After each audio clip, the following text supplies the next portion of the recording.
Little Birdie told me that you actually raced GTRs, right? Yes. So how did you end up bringing this one to Drag Week? Oh, it's kind of a sad story, but actually it's not. It could have been. My wife was a Texas 2K, also GTR, and another racer in the opposite lane lost control, crossed in front of her, hit the wall, ricocheted a few times.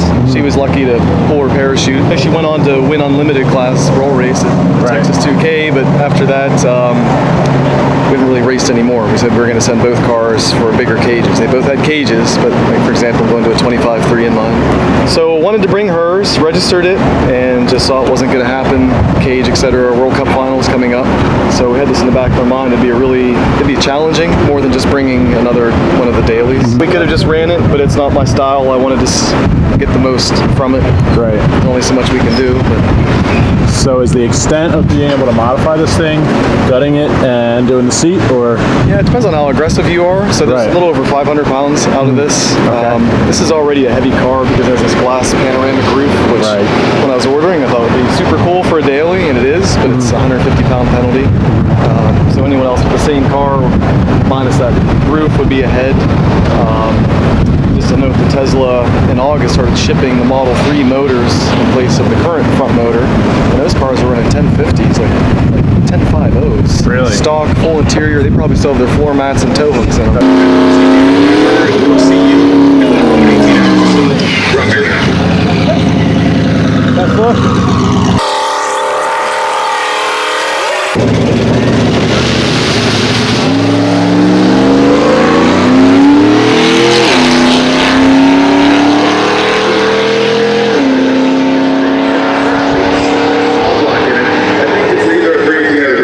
Is it a challenge at all to use the Tesla on Drag Week? Like, is it able to charge enough? Do you have to kind of hang out around?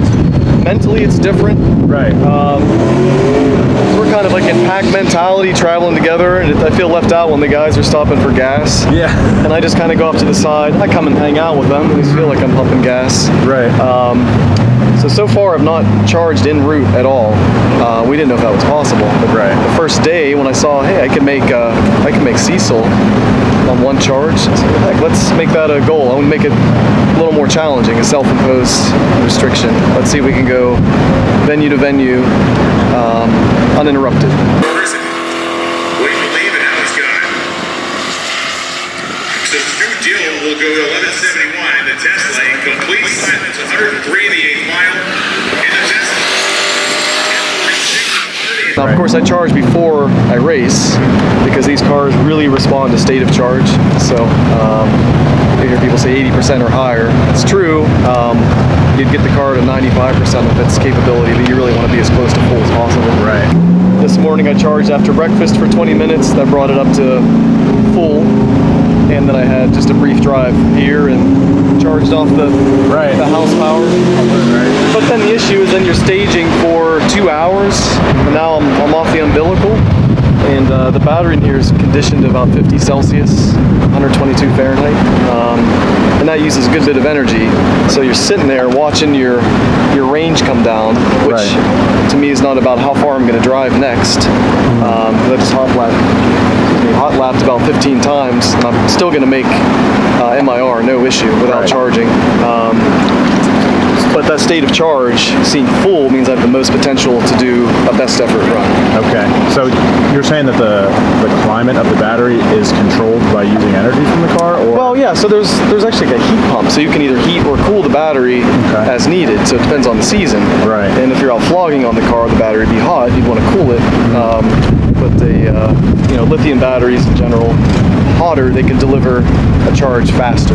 Okay. And everything in this car is about delivering rate of charge. If you have guys that are RC car guys, they know about like a 25C battery versus a 40C. It's just a multiple of the battery's capacity and how quickly it can deliver charge. You can convert it to amps. Right. So the more instantaneous amps we can pull off that pack, the faster we'll go, and that happens at a higher temperature. Okay. So that heater is using, it's kind of ironic, the battery's using its own energy to heat itself to deliver maximum performance. If I was thinking, I would have made my run from my slip, and then I would have parked this car, brought it back to full state of charge, waited till the staging lanes were like this, and pulled up and made an all-out run.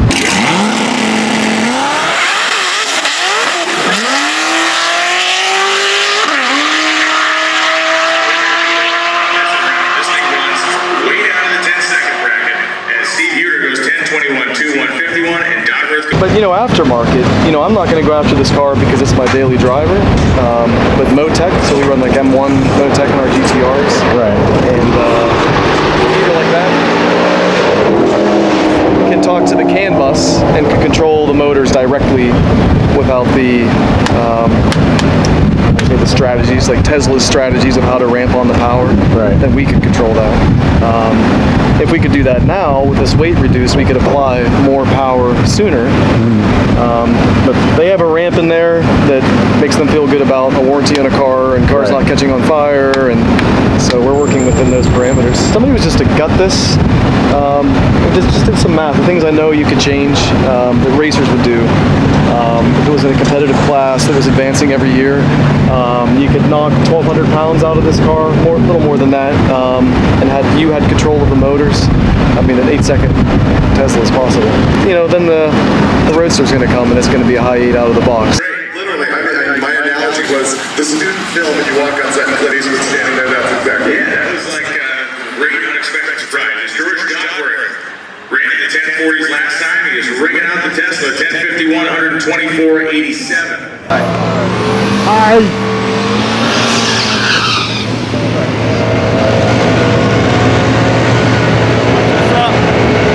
Much less finished. We were worried about how this thing was going to perform.